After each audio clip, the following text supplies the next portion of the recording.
Uma boa tarde a todos. Nós somos os cristãos presbiterianos da Covilhã. E estamos aqui mais uma vez, mais um domingo. Hoje, dia 18 de abril de 2021. Nós saudamos a todos os irmãos, amigos, pessoas queridas e que estão a assistir dominicalmente a nossa transmissão aqui desde a Covilhã. Todos os domingos temos feito uma reflexão bíblica a partir das cartas do apóstolo Pedro.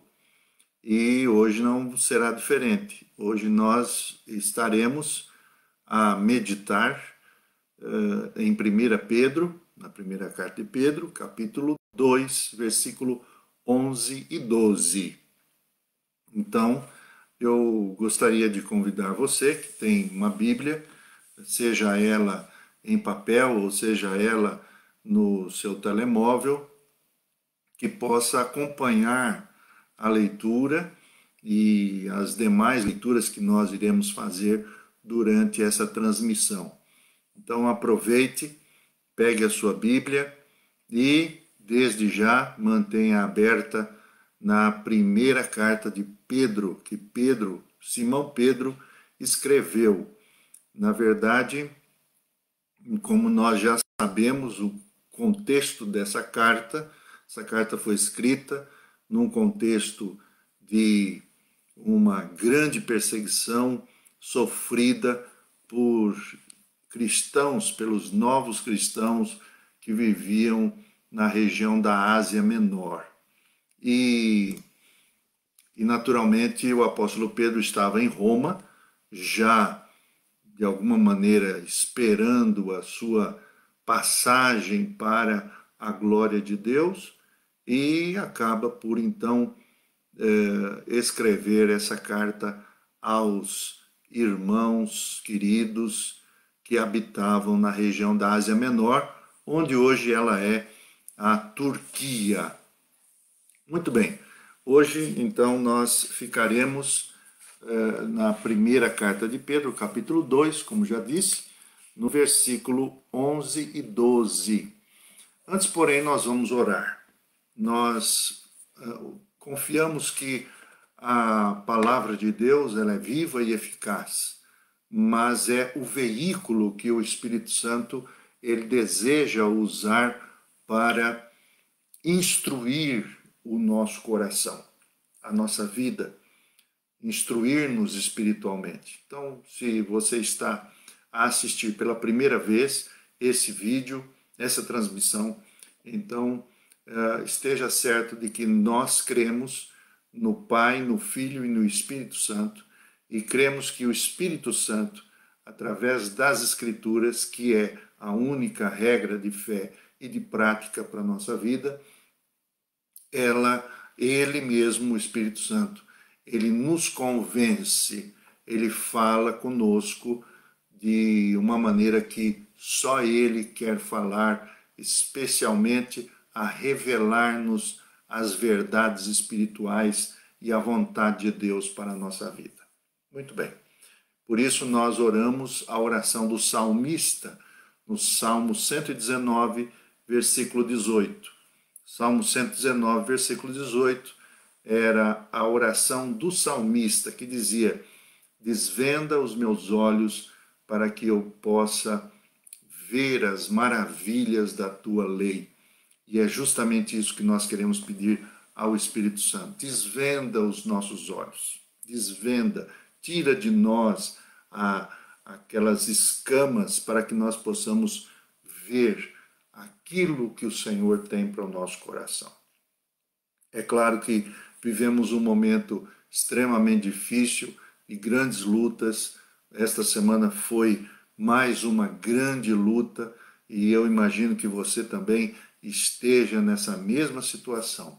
O mundo todo está a sofrer e nós queremos pedir que a palavra de Deus venha objetivamente consolar o nosso coração, venha exortar o nosso coração e venha nos atrair mais e mais para perto do Senhor. Por isso, estamos aqui. Cremos e confiamos que a palavra de Deus, ela é viva e eficaz. Ela é mais cortante do que uma espada de dois gumes. E ela pode separar, ela pode nos ajudar a discernir a verdade da mentira, a verdade do que é falso, aquilo que é bom e aquilo que é mal. Esse é o objetivo, mas, sobretudo, ela tem por objetivo glorificar a Deus. Então, vamos pedir que o Espírito Santo possa desvendar os nossos olhos. Vamos orar, ore comigo. Senhor, nós queremos agradecer pela Tua palavra e pedimos que o Senhor continue a falar conosco agora de uma maneira mais própria, com mais propriedade. E nós te pedimos, Senhor, desvenda os nossos olhos, para que nós possamos contemplar as maravilhas da Tua palavra, para que possamos te conhecer e para que possamos entregar toda a nossa vida aos Teus pés, sabendo que Tu és soberano e que Tu és o Criador e o sustentador de toda a existência. Nós te agradecemos, pedimos ao Espírito Santo que Tu mesmo esteja a nos iluminar os olhos do nosso entendimento e dá-nos, ó Pai, a força, a graça, para que possamos praticar a Tua palavra por amor e gratidão. Em nome de Cristo nós oramos. Amém. Muito bem, nós hoje vamos ler mais um trecho e vamos então, você está com a Bíblia, então aproveite, siga a leitura da primeira carta de Pedro 2, 11 e 12, e diz assim: Caríssimos, rogo-vos que como estrangeiros e peregrinos vos abstenhais dos desejos carnais que combatem contra a alma. Tende entre os gentios um comportamento exemplar, de modo que, ao acusarem-vos de malfeitores, vendo as vossas boas obras, acabem por dar glória a Deus no dia da sua visita. Estas são as palavras dos versículos 11 e 12. E eu gostaria de introduzir essa mensagem, essa reflexão, lembrando-nos do famoso escritor William Shakespeare. William Shakespeare, ele escreveu uma frase retórica e aqui está ela. Ele diz assim: mostre-me um homem que não seja escravo das suas paixões. Vou repetir. Mostre-me um homem que não seja escravo de suas paixões. É claro, uma frase retórica e, naturalmente, a nos mostrar da impossibilidade de alguém, de uma pessoa, de um ser humano, que não seja escravo das suas paixões. Muito bem, os resultados e as implicações do nosso caminho na santificação vai passar agora, nesses próximos textos que nós vamos ler da primeira carta de Pedro. Esses resultados, eles vão agora passar diretamente para os relacionamentos interpessoais. Então, deve ficar muito claro agora que nós vamos, por exemplo, tomar esta parte das Escrituras, quando, a partir do versículo 11 até o capítulo 3, versículo 12, nós estaremos ouvindo o apóstolo Pedro a nos falar sobre a importância dos relacionamentos. São os relacionamentos interpessoais. E, naturalmente, nós vamos perceber aqui as implicações da nossa santificação. Você se lembra, não é? E que se você ainda não assistiu nenhuma das transmissões anteriores, aproveita para assistir, mas o apóstolo Pedro, ele vai nos falar sobre a nossa eleição, a santificação que o Espírito Santo gera em nossa vida, pela graça e misericórdia de Deus. Ele nos diz a respeito da importância da nossa santificação, porque Deus é o originador da santificação em nós e por isso nós podemos e devemos espelhar a mesma característica deste Deus gracioso, bondoso, justo e verdadeiro. Então, no capítulo 2, o apóstolo vai falar sobre a necessidade de nós compreendermos o objetivo da nossa vida em oferecermos sacrifícios espirituais ao Senhor, a Deus, através de Jesus Cristo. Depois ele nos fala sobre a importância do serviço e agora, especificamente, nós vamos começar a ver a relação entre a santificação e os relacionamentos, os mais variados relacionamentos. Por exemplo, agora nesse texto, hoje, nós vamos começar por meditar sobre a santificação e o relacionamento com os não cristãos. É isso que nós vamos ver hoje. Mas, por exemplo, a partir destes outros versos posteriores, vamos perceber que o apóstolo Pedro vai nos falar, por exemplo, sobre a nossa santificação e o relacionamento com as autoridades instituídas, com as autoridades civis, depois então com os nossos empregadores e depois então com o nosso cônjuge no casamento e depois, enfim, com a nossa comunidade de fé, com a nossa igreja. Então hoje nós vamos estar localizados especificamente nesse tema.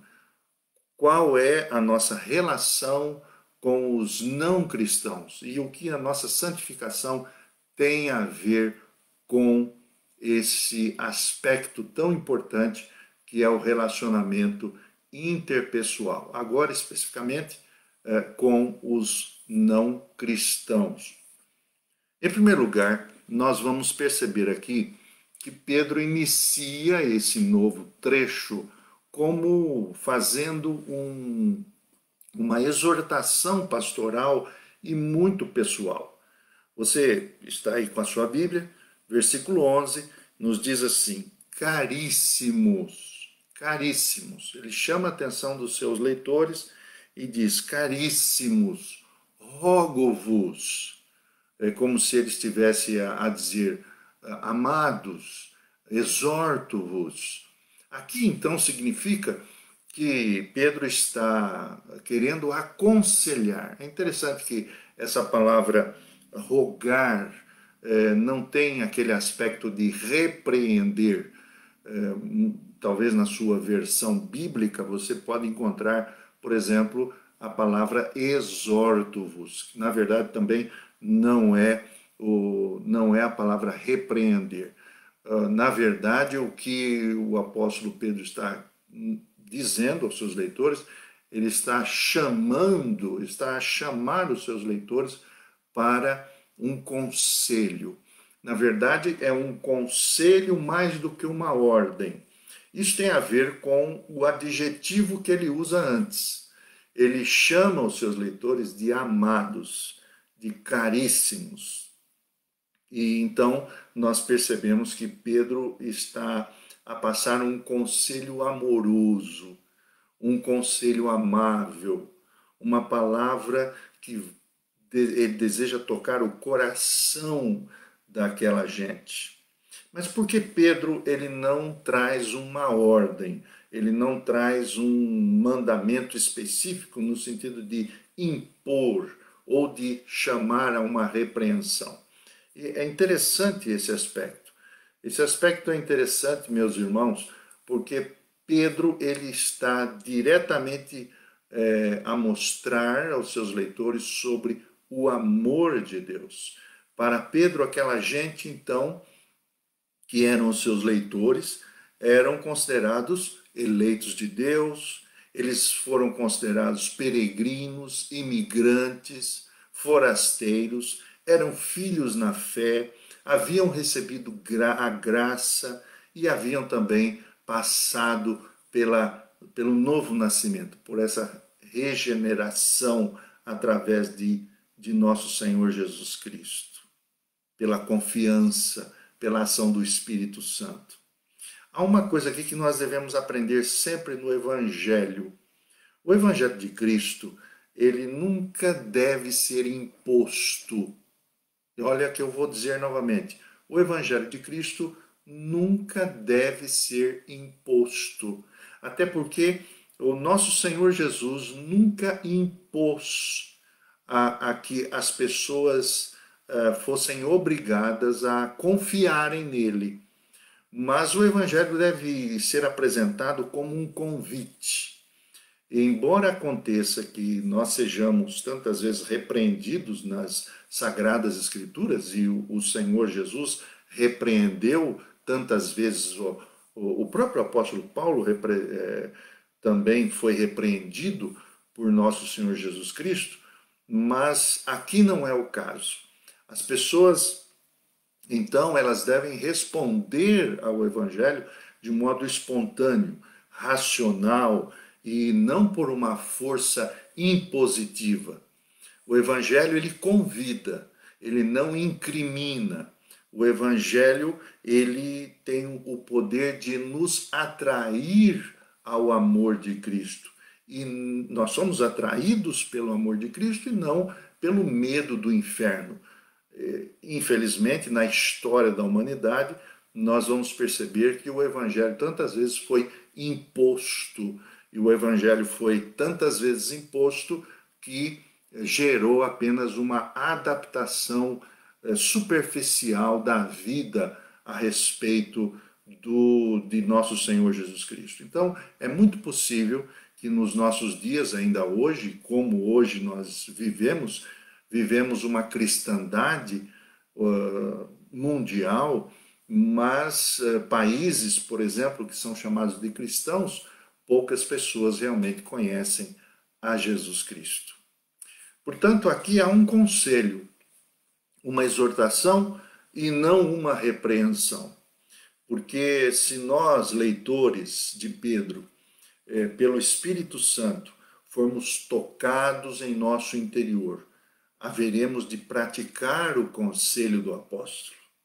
E esse conselho não vem de um homem apenas, mas vem de um homem movido pelo Espírito Santo. Por isso, antes de ser um mandamento que deve ser obedecido, e geralmente outro grave problema é quando nós recebemos o Evangelho e obedecemos friamente. O que ocorre? Este mandamento, ele acaba por ser obedecido, mas de modo mecânico, de modo vazio, e o cristianismo ele somente tem sentido se vivido pelo amor e não pelo terror. Então, é muito importante que nós pensemos agora que a palavra de Deus está a nos chamar de caríssimos, de amados, e ela está a nos dizer, a nos chamar, a nos aconselhar a que seja esse o melhor caminho, a melhor maneira, e não apenas a melhor, mas a maneira correta de podermos desenvolver nossos relacionamentos interpessoais. Em segundo lugar, nós vamos perceber aqui que há de nos lembrar de uma condição. O apóstolo Pedro lembra os seus leitores de que e continua a chamar os seus leitores, os cristãos ali da Ásia Menor, de peregrinos e forasteiros. Em outras versões, por exemplo, você pode encontrar peregrinos ou imigrantes, naturalmente trazendo aquela visão que nós já trabalhamos anteriormente, de que o tempo que estamos aqui a viver é um tempo de peregrinação. Perceba, o texto aqui nos diz assim: caríssimos, rogo-vos como estrangeiros e peregrinos. Na verdade, então, somos considerados estrangeiros. A nossa pátria não é esta pátria. A nossa vida não se restringe ao tempo que nós estamos a viver aqui. O nosso tempo é de emigração. Nós estamos de passagem. Estamos a nos preparar para aquele tempo inaugural, eterno, chamado pelo apóstolo João e pelo Apocalipse de novos céus e nova terra. Bem, somos peregrinos. E aqui eu quero lembrar de um pastor e amigo e um homem que tem sido meu mentor espiritual, o pastor Francisco Leonardo. O pastor Francisco Leonardo escreveu um livro chamado Confissões de um Peregrino e outro chamado Meditações de um Peregrino.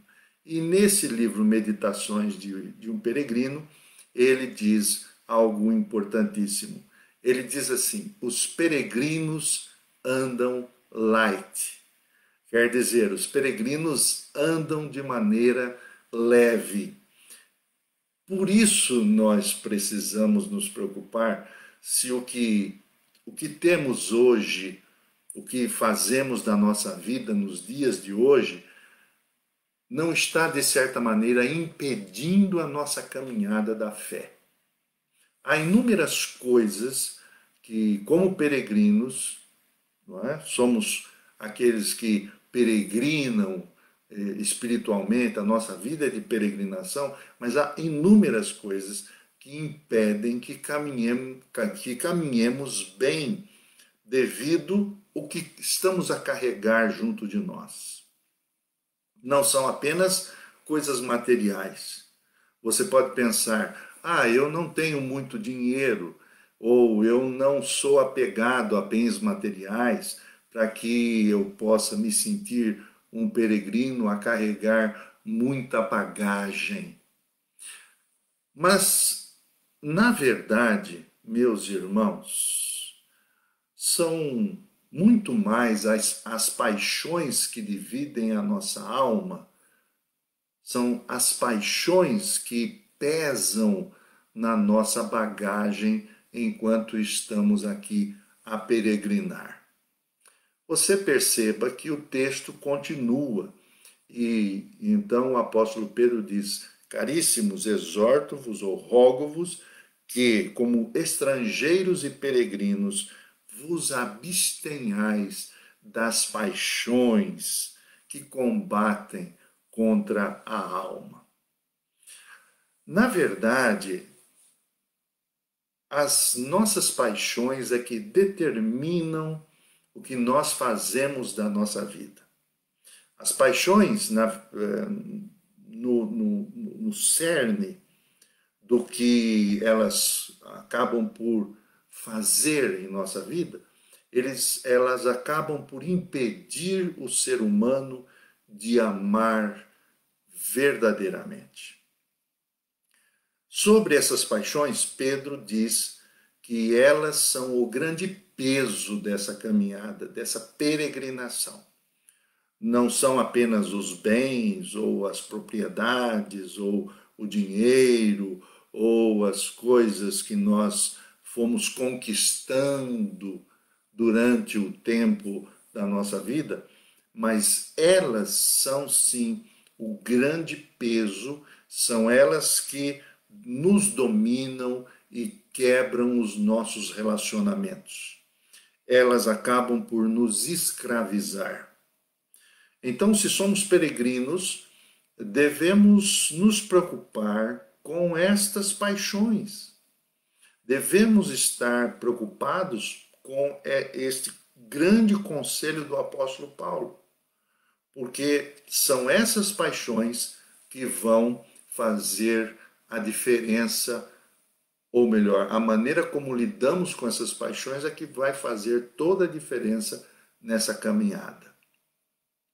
Em terceiro lugar, agora, o apóstolo Pedro vai justamente fazer um imperativo, vai dar uma ordem, que vos abstenhais das paixões que combatem contra a alma. E quando falamos de paixão, nós precisamos também nos preocupar com a abstinência dessas paixões. Ele está a usar um termo aqui chamado abster-se. E para se abster dessas paixões, precisamos também aprender as disciplinas espirituais que a palavra de Deus ela coloca para nós, nos dispõe. Por isso, então, nós começamos a perceber que na nossa peregrinação, nós também precisamos aprender a sermos fit com respeito a essas paixões. Como eu estava a dizer, em terceiro lugar, ele agora introduz uma ordem, vos absterdes ou vos abstenhais das paixões. Essas paixões ou desejos, veja que essas paixões elas estão ligadas à questão do relacionamento, que nós vamos ver mais propriamente no versículo 12. Mas essas paixões ou desejos, elas precisam ser colocadas de lado.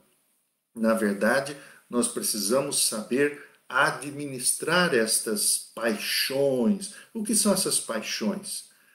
Precisamos entender que paixão aqui tem muito a ver com desejos incontroláveis ou desejos que dominam, que regem a nossa maneira de ser. Daqui a pouco nós vamos definir bem o que seja isso. Mas essas paixões, então, precisam ser colocadas de lado.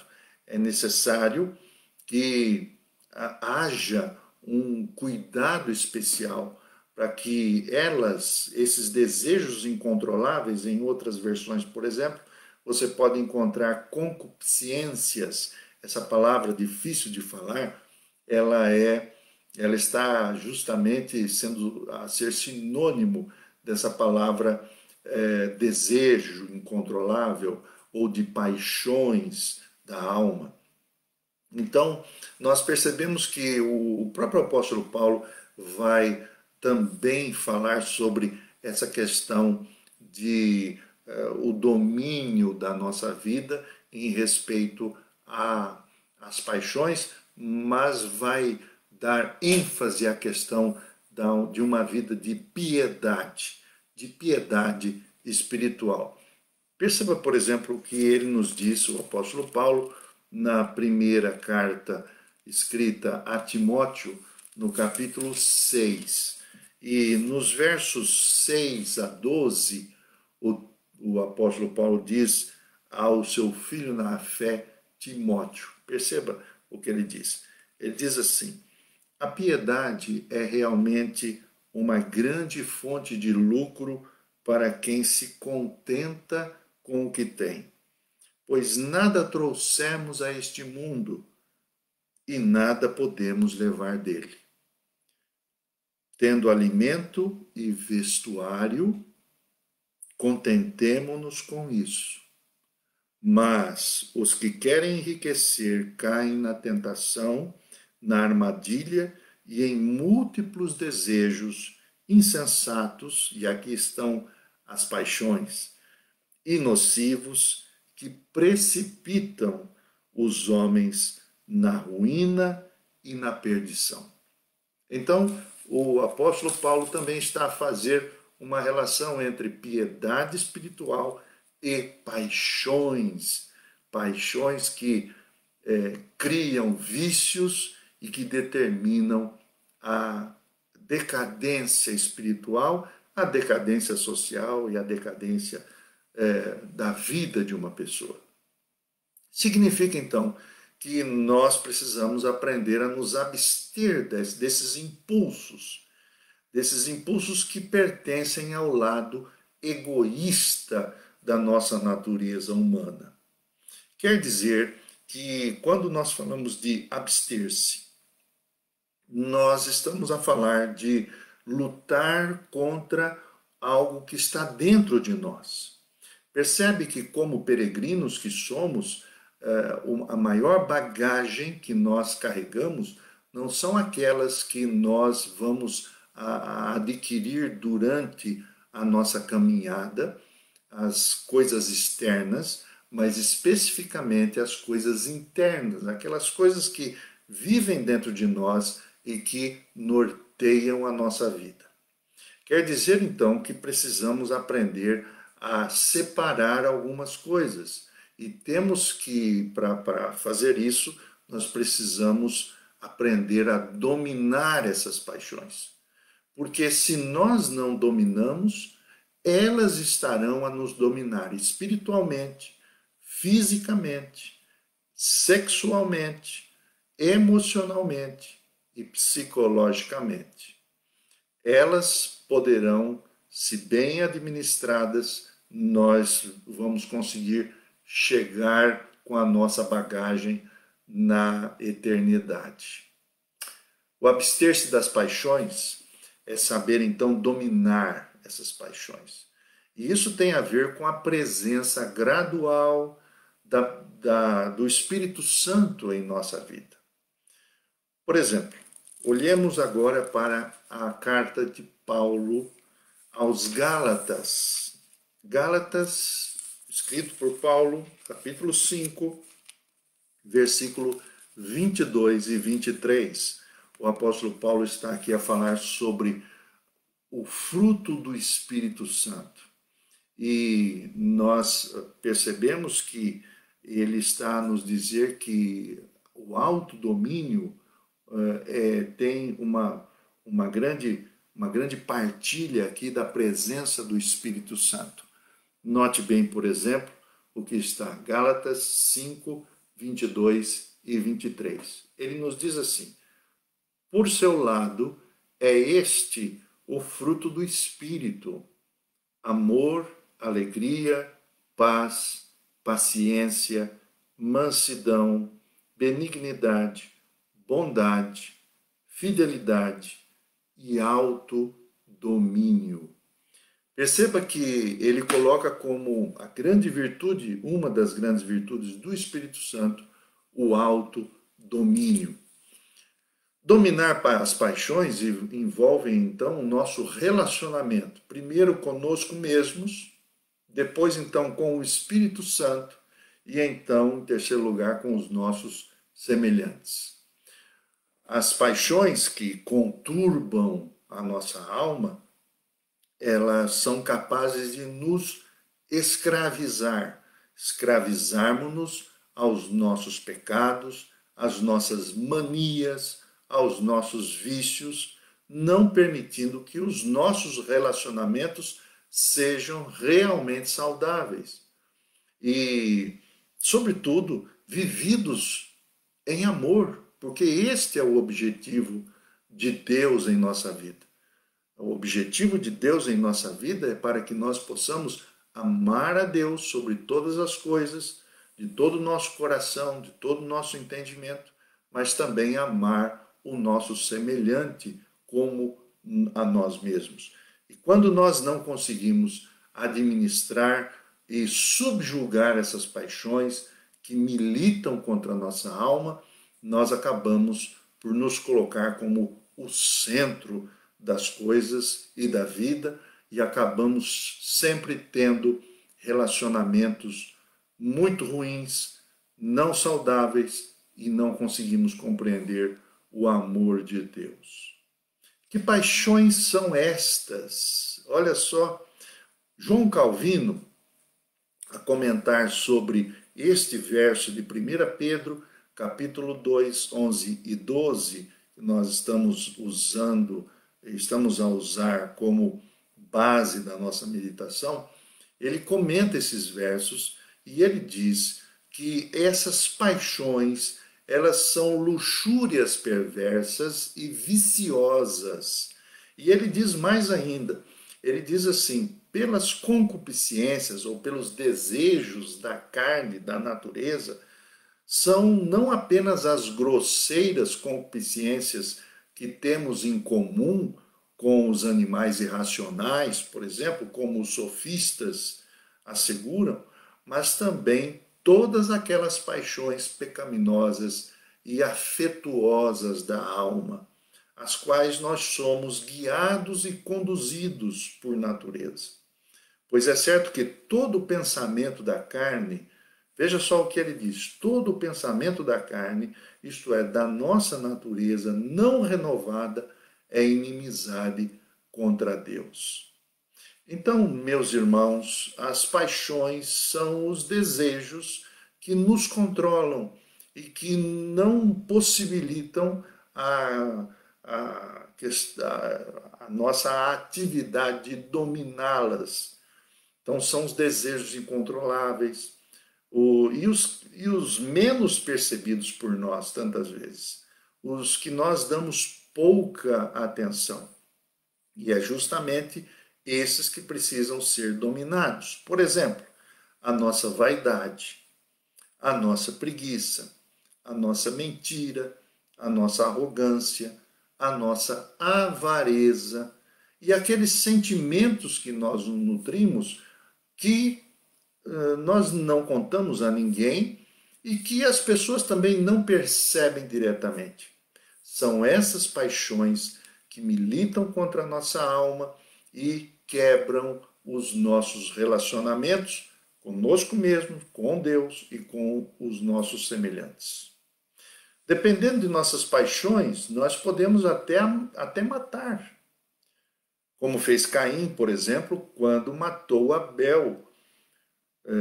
Mas não precisa necessariamente ser uma ação, mas podemos matar sim no coração, podemos odiar pessoas, podemos motivarmos-nos a criar dificuldades para os outros quando nós nos colocamos em primeiro lugar. O grande pecado, ou que é chamado de a grande paixão que deu início a todos os outros pecados, é a tal vaidade. Iremos então, por exemplo, idolatrar. Idolatrar. O que é idolatria? Idolatria é uma relação com um Deus, e esse Deus sendo maior do que o próprio Jesus Cristo.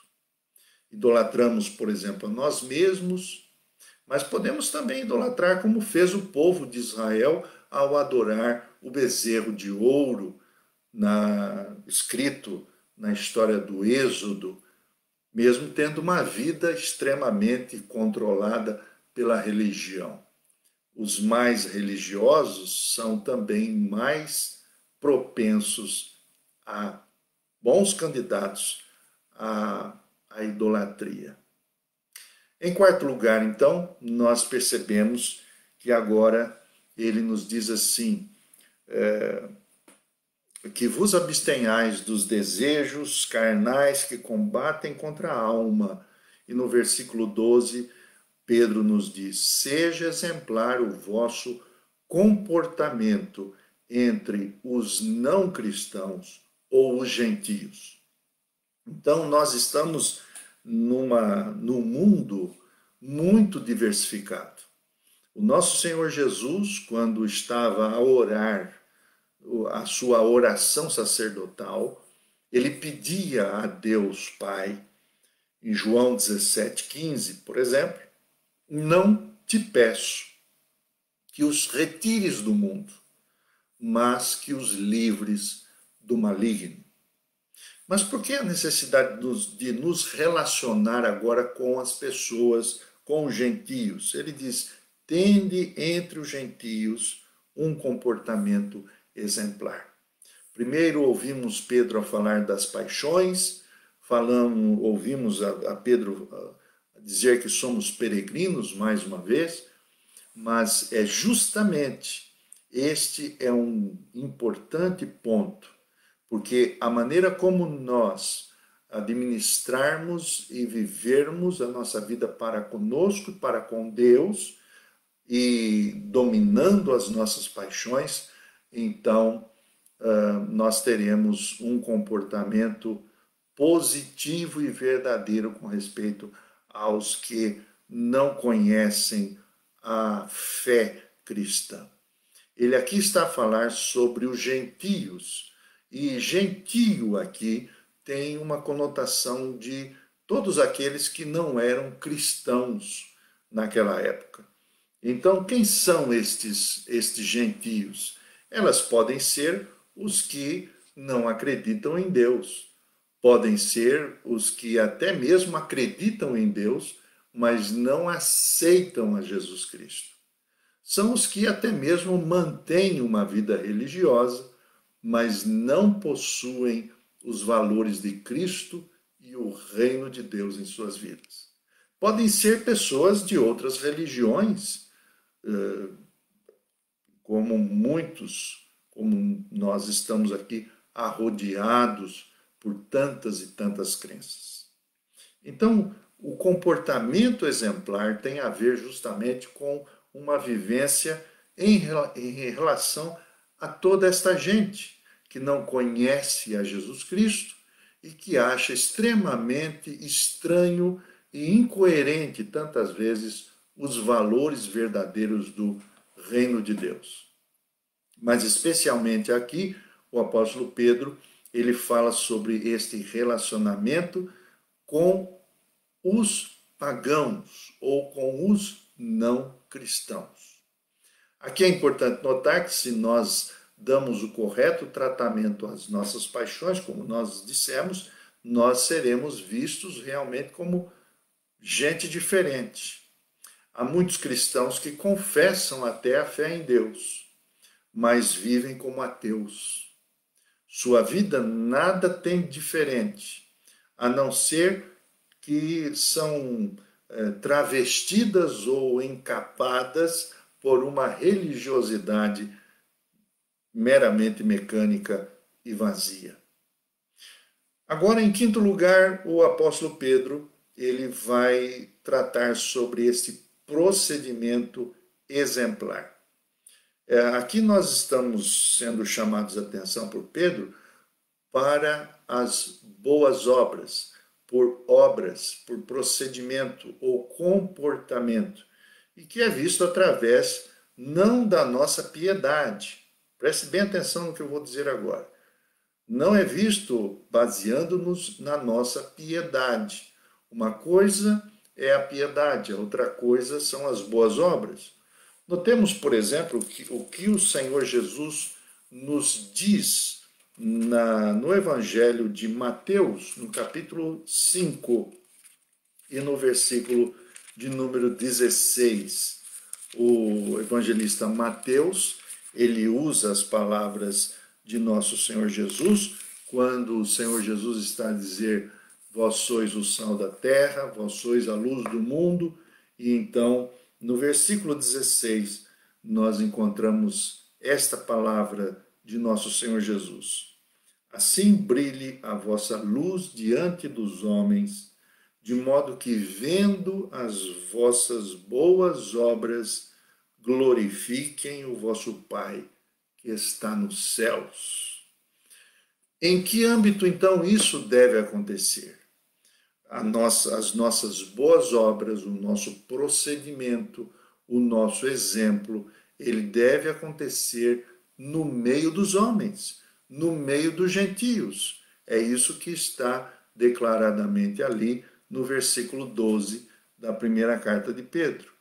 O nosso Senhor, então, nos ensina que o Evangelho ele faz uma separação entre as nossas obras e a nossa piedade.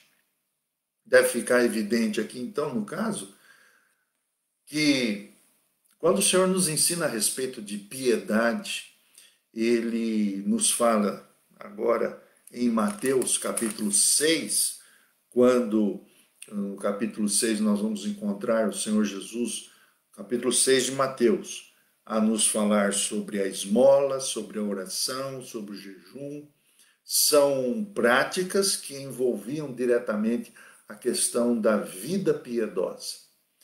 Mas ele nos diz uma coisa, com respeito a essa piedade, e repetidas vezes ele diz, pelo menos 3 vezes em cada parte, quando ele fala sobre as esmolas, a oração e o jejum, ele diz assim: e o teu pai, que o vê em secreto, o recompensará. O teu pai, que o vê em secreto, o recompensará. Isso significa, e chegamos a uma conclusão nesse ensino, é que absolutamente ninguém, mas ninguém precisa conhecer ou saber a respeito da nossa vida piedosa. Nós não precisamos fazer os outros verem ou perceberem a nossa piedade.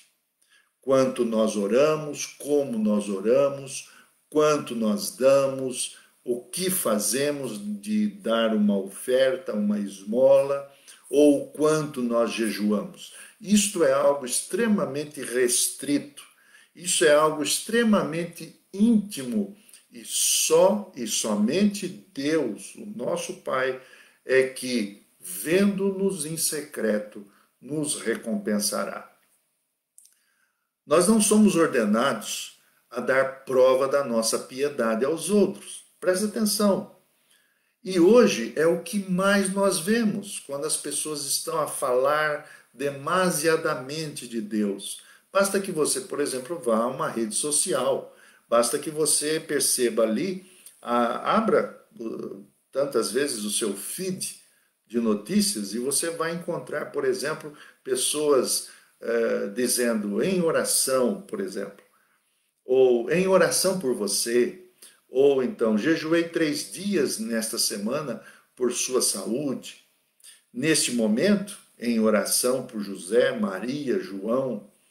Isso é, na verdade, uma tremenda mostra que nós estamos querendo dar provas da nossa piedade às outras pessoas. E, na verdade, sem perceber, nós estamos dando asas à nossa vaidade religiosa.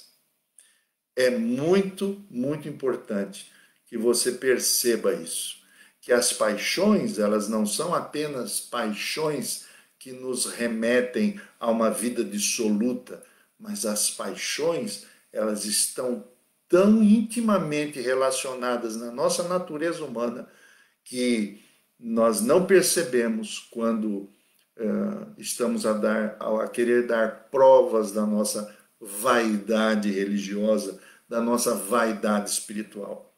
E inúmeras pessoas, igrejas, denominações, organizações, elas fazem isso. Elas acabam por revelar o quanto são vaidosas, arrogantes, e isso nos separa de Cristo. O nosso Senhor é veraz quanto a isso. Ele é contra essa propaganda da nossa fé.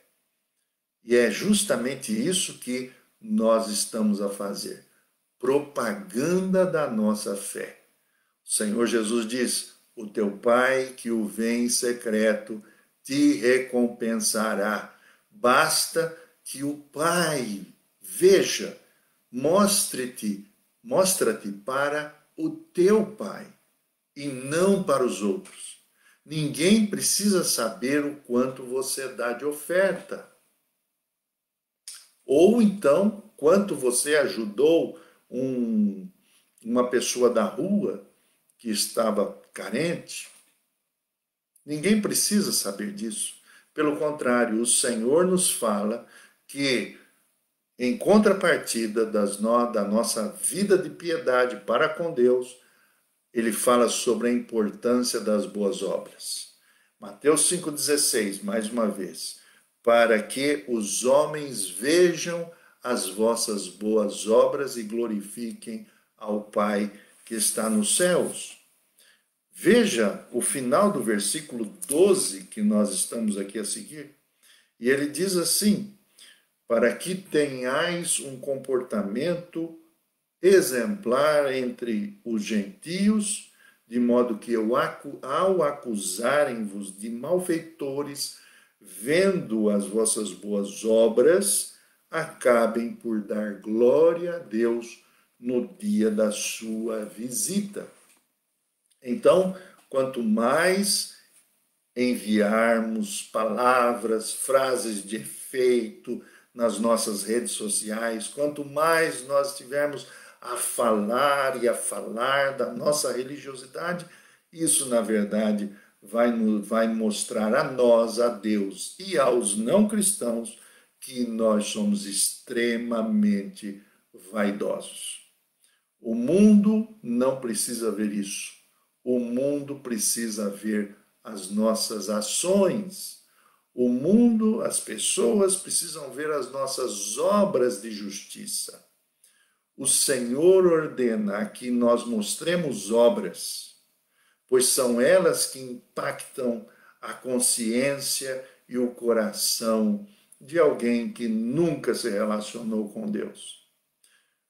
O apóstolo Tiago já dizia que se nós quisermos mostrar a nossa fé, possamos fazê-la revelada através das nossas obras e não do nosso discurso. Nós claramente percebemos em Tiago, capítulo 2, versículo 17 e 18. Então, este aspecto da nossa relação com Deus, conosco mesmos e com as pessoas ao nosso redor, esse aspecto é muito importante. Em último lugar, o apóstolo Pedro, ele nos fala aqui sobre a finalidade desse procedimento, a finalidade de vivermos neste relacionamento num exemplo de vida. Qual é essa finalidade? Essa finalidade se chama glória de Deus. A finalidade, então, do nosso procedimento desse modelo de vida é a glória de Deus e não a glória do homem, do ser humano. Perceba o que Pedro diz. Ele diz que a proposta da nossa vida é calar os que falam mal de nós e levá-los a glorificarem a Jesus Cristo, nosso Senhor, no dia da sua visitação. Isso significa, no dia que o Senhor voltar e estabelecer o juízo final, é nesse dia que essas pessoas irão glorificar a Deus. Mas nós confundimos mais uma vez essa parte, quando principalmente nos sentimos os insubstituíveis de determinadas coisas. Nos sentimos os únicos autorizados por Deus a mostrar as coisas de Deus às pessoas. Estamos, na verdade, extremamente enganados. Quando testemunhamos e os não cristãos, por exemplo, rejeitam o nosso testemunho, pode não significar que eles não estão a rejeitar o nosso Senhor, mas sim o nosso testemunho, a nossa maneira de ser. O propósito não é que as pessoas elogiem a mim ou a você, mas que elogiem a Cristo, que louvem a Jesus, que glorifiquem a Deus de modo verdadeiro, e não apenas com aquelas palavras tão usadas por aí, não é? Glória a Deus, ou aleluia, que é muito fácil as pessoas dizerem essas coisas. Então, nossa espiritualidade possui muito dessa confusão religiosa. Há muito esoterismo evangélico e isso não está relacionado às obras, mas são elas que devem ser vistas e elas vão apontar para o céu. Isso significa vão dar glória a Deus. Pelo contrário, então, por que tantas vezes isso acontece? porque nós estamos dominados pelas nossas paixões, as paixões da arrogância, da vaidade. Somos e nos sentimos aqueles que estão no centro da vida das pessoas. Somos os escolhidos, os eleitos, os melhores, os da família de Deus. Então, quando os outros nos rejeitam, pensamos assim: estão a rejeitar a Deus. Lê do engano, as coisas não são muito bem assim. A verdade é que, quando nós vamos para o Antigo Testamento, nós vamos chegar à conclusão que o povo de Israel, no Antigo Testamento, serviu como um canal, ou deveria servir como um instrumento, e não como um fim em si mesmo. A mesma coisa na igreja. A igreja do Novo Testamento, quando as pessoas percebiam a vida, a maneira como aquela gente vivia do primeiro século, eles acabavam glorificando a Deus e se tornando um deles. O Senhor que veio até nós, ele apontava para o Pai e não para si mesmo. Nosso Senhor Jesus Cristo nunca trouxe glória para si. A glória na verdade, é do Pai. Era do Pai e não era do seu Filho. As mensagens, por exemplo, que estamos a ouvir hoje em dia, elas estão a transformar o Evangelho num Evangelho extremamente utilitarista.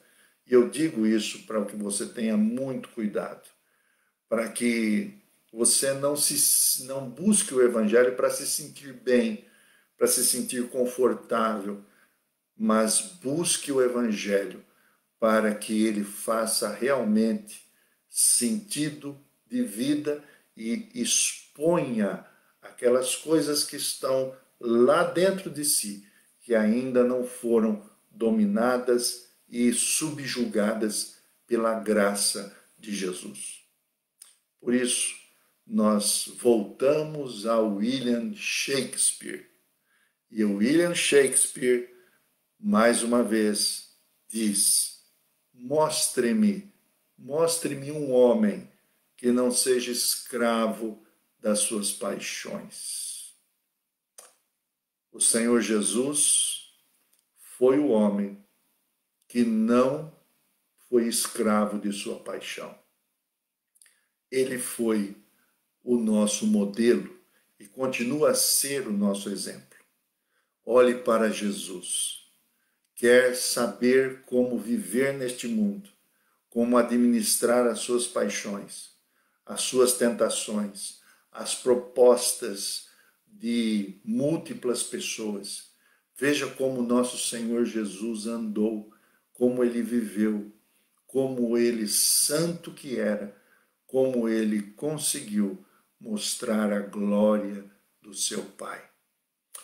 Grande desafio para a nossa santificação nesses dias é justamente nos preocuparmos até que ponto estamos a dominar as nossas paixões. E como é que nós fazemos isto? Em primeiro lugar, oração, oração, oração. Em segundo lugar, meditação na palavra de Deus. Meditação, tendo ela como a regra única, revelação de Deus a favor da sua vida. E em terceiro lugar, procure pessoas que realmente vivam este Evangelho. E você vai perceber uma coisa: serão poucas, mas este é o caminho. Oração incessante, meditação bíblica e buscar pessoas que possam te ajudar a caminhar como um peregrino. Nós ficamos por aqui. Domingo que vem voltaremos, se Deus permitir, mas nós desejamos que neste dia você também esteja convencido pelo Espírito Santo a viver este Evangelho que não precisa ser propagandeado, como nós falamos, mas ele precisa ser vivido interiormente. Deus o abençoe, lhe dê força nessa semana que estamos a entrar e, sobretudo, que a graça e a iluminação do Espírito Santo seja viva em sua vida.